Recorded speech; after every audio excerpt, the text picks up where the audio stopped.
यदि वाकई में आप अपने जीवन को बदलना चाहते हो तो ये स्पीच आपका जीवन बदल सकते हैं। लेकिन जब तक आपको लगे आपके अंदर कुछ बदलने लायक है, सिर्फ तब जब आप उन चीज़ों को वाकई में बदलेंगे। उन्हें बदलने के बारे में आप महीनों सालों से सोच रहे हैं। सिर्फ जब तक नए साल के अंदर आने का इंतज़ार नहीं करेंगे, उन चीज़ों को आज से ही बदल डालोगे। आप हर दिन इंतज़ार करते हैं ना कि कोई आएगा और आपके ऊपर जादू की छड़ी चलाएगा और आपका पूरा का पूरा जीवन बदल जाएगा। क्या वाकई में आपको लगता है कि ऐसा होगा, या सिर्फ बहानों के तले अपने जीवन को दबाए चले जा रहे हैं? पहले लेट उठने का बहाना बनाया, उसके बाद बहाना बनाया पढ़ाई ना करने का, और उसके बाद अब कह रहे हो कि यदि आपकी कोई मदद कर देता तो आप कहीं और होते। याद रखना, मूर्खों के लिस्ट में सिर्फ और सिर्फ समस्याएं होती हैं, और समझदार के लिस्ट में समस्याओं का समाधान। आपको सिर्फ एक क्या लगता है कि सिर्फ आपके जीवन में ही समस्या चल रही हैं, बाकी किसी और के जीवन में कोई समस्या नहीं है? अरे थोड़ा बाहर निकलकर तो देखो उन लोगों को जिनके पास सोने के लिए घर नहीं है, वो रोड पर सो रहे हैं। उनके पास ओढ़ने के लिए कंबल नहीं है, ठंड में ठिठुर रहे हैं। अरे उन लोगों को देखिए जिनके पास पैर ही नहीं है, आंखें नहीं है, हाथ नहीं है। ईश्वर ने आपको तो सब कुछ दिया है, लेकिन उसके बाद भी अभी तक आप सिर्फ सोचते ही चले जा रहे हैं। बॉडी सबको अच्छी चाहिए, लेकिन जिम कोई नहीं करना चाहता, क्योंकि उनको तकलीफ होती है ना। और आपको सिर्फ उन तकलीफ़ों से ही तकलीफ है। आप बिना किसी तकलीफ के अपने जीवन में आगे बढ़ना चाहते हैं। अरे चाहते तो स्टील जॉब भी बहाने बना सकते हैं, क्योंकि बचपन में उनके माता पिता ने उन्हें किसी और के गोद दे दिया था, लेकिन उन्होंने कोई बहाना नहीं बनाया और अपने जीवन को आगे बढ़े चाहता तो वो तब बहाना बना सकते थे जब दुनिया की सबसे बड़ी कंपनी एप्पल उन्होंने निर्माण किया, और उसके बाद उन्हें अपनी ही कंपनी में भाग दिया गया। लेकिन वो रुके नहीं, झुके नहीं, अपने जीवन में हमेशा आगे बढ़ते रहे, और उन्होंने नई कंपनी का निर्माण कर दिया। और चाहते तो तब बहाना बना सकते थे जब उन्हें कैंसर जैसी बड़ी बीमारी हो गई। चाहते तो कह सकते थे कि मुझे बहुत बड़ी बीमारी है, अब मैं काम नहीं कर सकता, लेकिन उन्होंने ऐसा नहीं किया। उन्होंने एप्पल को पूरी दुनिया का सर्वश्रेष्ठ कंपनी बनाने के लिए 100% दिया।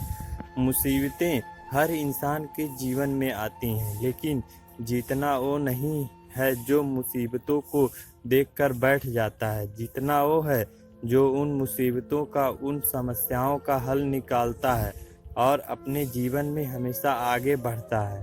तो आपकी जीत तय है।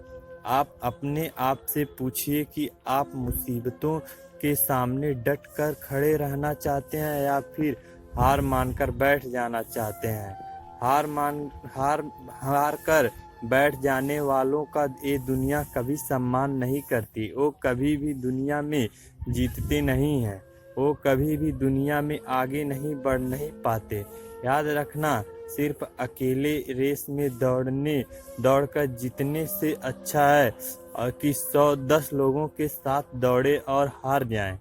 अरे आप अपनी काबिलियत पर पता तो लगाएं कि आपके अंदर क्या है और क्या नहीं। आप तो शुरू में ही डर जाते हैं। जब भी कोई काम शुरू करते हैं, एक आधी हार आपके सामने आती है और आप हार कर बैठ जाते हैं। आप अपने आप से प्रश्न क्यों नहीं करते कि आपको आपके जीवन में चाहिए क्या? यदि सिर्फ सोचने से बच्चा पैदा होता तो इस दुनिया में हर एक व्यक्ति सफल होता, हर एक व्यक्ति अमीर होता, उसके पास हर वो चीज़ होता जो वो चाहता है, लेकिन वाकई में ऐसा नहीं होता है। जीवन का असली सच तो यही है कि आपको हर चीज़ पाने के लिए कर्म करना ही पड़ेगा। उसके बाद सब्र रखना ही पड़ेगा। कई बार आप गिरेंगे, हारोगे, लोग बुरा भला कहेंगे, कभी आपका मन उस काम को करने के लिए करेगा, कभी नहीं करेगा, लेकिन इस जीवन की रेस में वही आगे बढ़ेगा जो हर मुसीबत का डट कर सामना करेगा और अपने जीवन में सिर्फ आगे बढ़ता चला जाएगा। बिल गेट्स ने एक बहुत ही अच्छी बात कही थी कि मैं कभी भी अपनी क्लास में आगे बैठने वाले में नहीं था। मैं हमेशा ही पीछे बैठने वाला बच्चों में से था। लेकिन आज मुझे बहुत ही ज़्यादा खुशी होती है कि जो आगे बढ़ने वाले बच्चे थे, आज वो सभी के सभी मेरे कंपनी में काम करते हैं। इसलिए आप भी कभी ये मत देखिए कि आप आगे हैं या पीछे, ऊपर हैं या नीचे। आप सिर्फ ये देखिए कि आप अपने काम को कितनी ईमानदारी, कितनी दृढ़ता और कितनी मेहनत के साथ कर पा रहे हैं। सिर्फ मेहनत, लगन और आपका आत्मविश्वास ही वो ताकत है जो आपको जीवन में आगे बढ़ाएगी। किसी और की सोच आपके प्रति क्या है, उससे कोई फर्क नहीं पड़ता। फर्क इस बात से पड़ता है कि आप खुद अपने बारे में क्या सोचते हैं। आप अपने आप को एकांत में बैठाइए और अपने आप से पूछिए कि आपके अंदर कौन सी चीज़ सही है और कौन सी चीज़ गलत है। आप किन चीज़ों को इम्प्रूव करना चाहते हैं और किन चीज़ों को आप अपने जीवन में ख़त्म करना चाहते हैं। तो आप देर मत लगाइए और अभी इसी वक्त अपने जीवन को बदल डालिए।